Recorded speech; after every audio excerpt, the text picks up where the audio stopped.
Okay, so the first video I took this thing apart, and if you noticed, it was actually mounted for left hand. So on the left hand side of the console versus right, and I'm right-handed, so I'd rather have it on the right. So the way it was mounted was, this was on the right hand side, so I would have to use my right pinky to kind of do the tilt and trim, so I didn't want to do that. So there actually is a way to reverse this whole thing, and hopefully it'll be helpful for someone, whether you're trying to just rebuild it and grease it up, or you just need to switch it. Since it's for the left hand mounting, this part needs to be removed. So you just take these two screws off.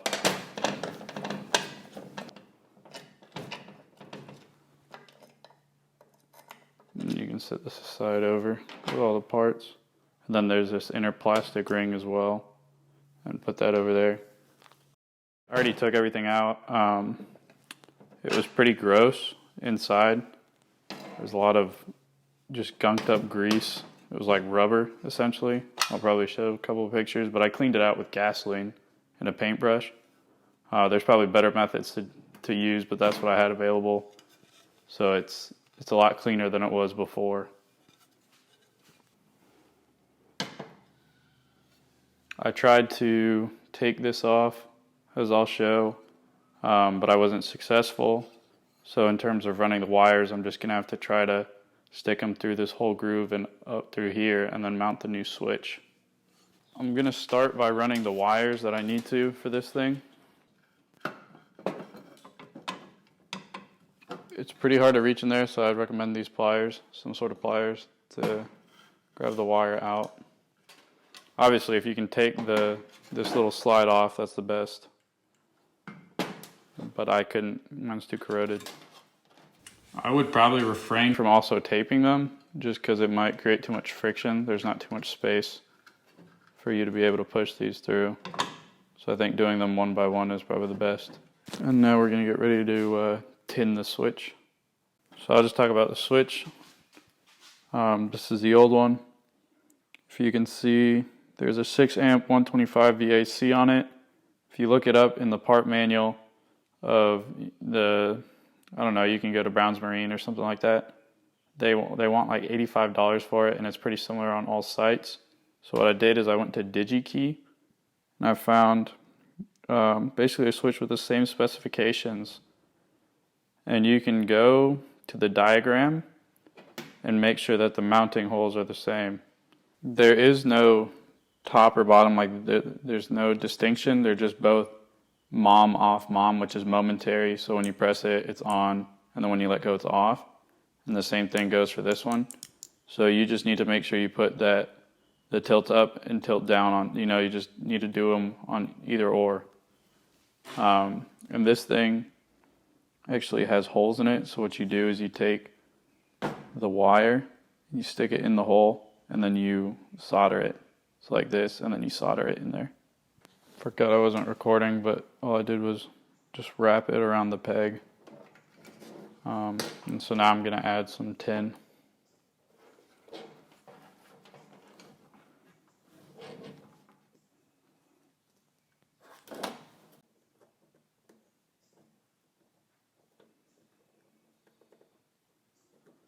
You have to be careful with how much heat you apply, because you can melt this plastic, so you just got to be careful.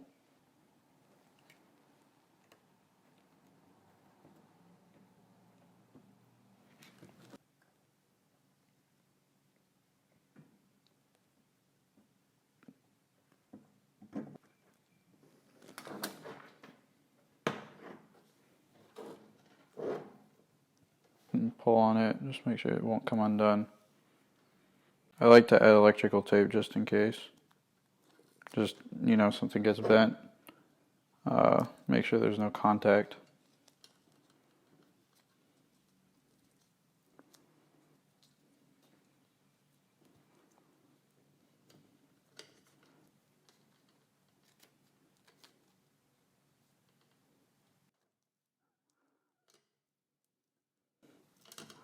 So now they all have insulation from each other.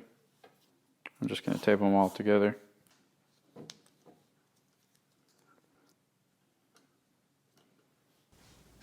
So this is the only time that orientation matters. So I said blue was up and my blue is now black. So when you put it in, if yours is wrong, just turn it. But mine is right as it sits, so I'm just gonna stick it in there right now.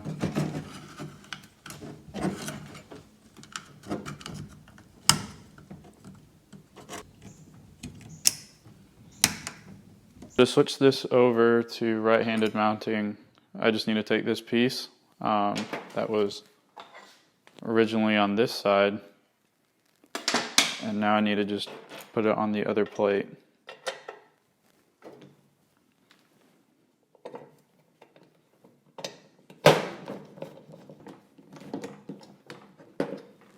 I'm going to use some of this bearing grease.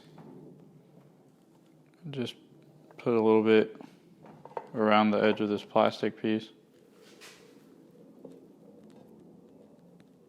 Plastic piece we took out actually goes now on the inside, so it will fit right in there. We'll take the handle after the wires are put in.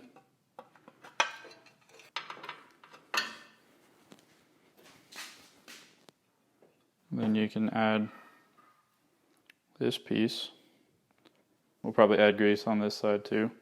Now that we have the washer on, we're going to put these spring plates back in. They just fit in that hole there. And then this hole down here, and you might have to bend them a little bit.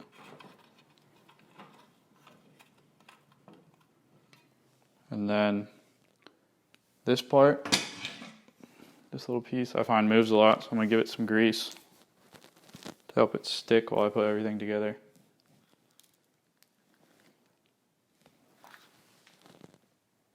And it just goes in this little crease.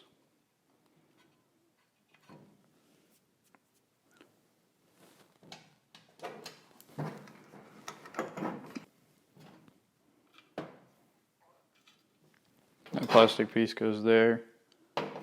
Before I do that, let's put this adjuster in. Goes in like that, then it goes the washer. And then this little snap ring.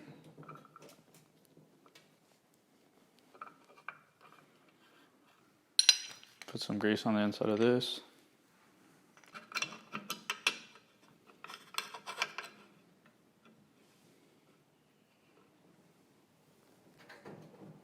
Next comes this washer, which just sits on top, and the grease will help it stay while you align everything. And then this piece is what this screws into. So we got those pieces in, we can put this back. This piece obviously goes right here, and that's friction, so you want to add some grease.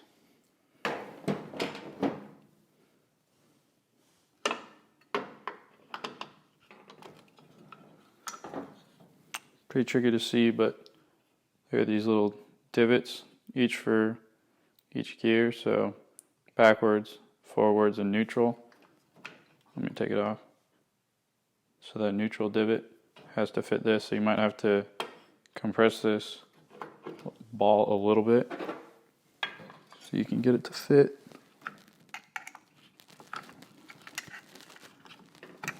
This whole linkage should stay together with for you.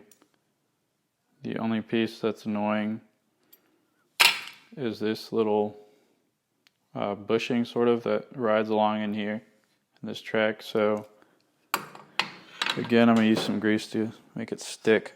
I greased it. And that won't fall. You want grease all up in this track. You can actually go ahead and put this bolt on. This tiny little washer goes on here. It's going to be hard to get it to stay, so I'm going to grease it. This part will go in this hole. This little piece will go into this groove right here. When you move it, it'll actually engage the throttle a little bit, and I'll show you. The reason I put grease right here is because this will be going right here. Only hard part is making sure this part goes into this. So as you do this, it'll engage some of the throttle, like that. And then the other one is the gears. So this is what I was talking about. Forward. And then you give it throttle. And then back to neutral, which is right here. And it stops because of those divots I showed you guys in the wheel. Reverse, and it stops there, it's in reverse.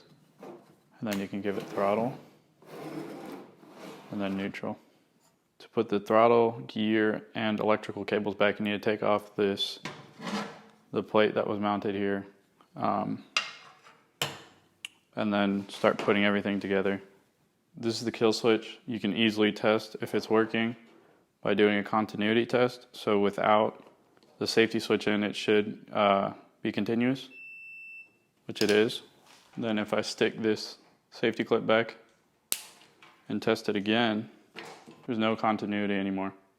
This I would do last, just because you want to tuck all the cables under it, or as many as you can. So I think the best way to actually go about this is to connect everything first and then try to put it in. So the trick for all of this was to actually take out this cutoff switch, run the wires all underneath it, and then stick it back in.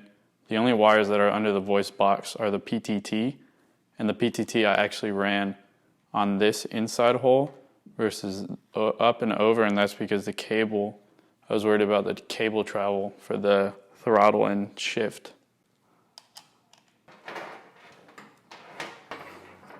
I need to buy this cover plate. So the first one obviously that you do is the gear shift, because it's on the bottom. So you have to remove this little snap ring. So if you look at the side view, you need to put your clip on this side right here. So the flat part is the part that rests onto the little linkage.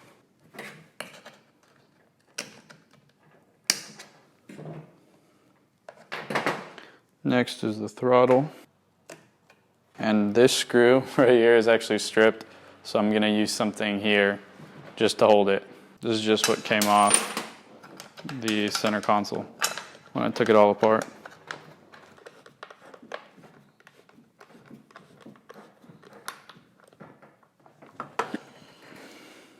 Okay, so that should be it. I'm gonna hook this up to power just so you guys can hear the voice box as well as the trim. So I hooked into the battery, and the PTT switch, this and the one on the side of the engine, should work without any key because they're not routed to the ignition.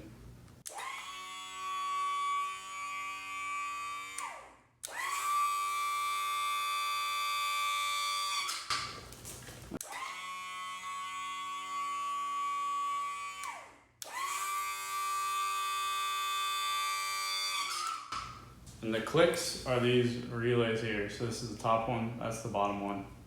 And so every time you engage each switch, it engages a different electromagnetic switch that puts power to each relay. When I put the key in and on the on position, you should hear three things. And that would be these two relays. This is for the fuel injectors, and then this one is fuel pump.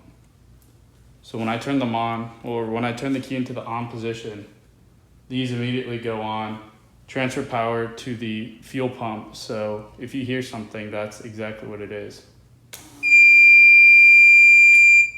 And the beeper is that voice box in here. Next video should be starting everything up.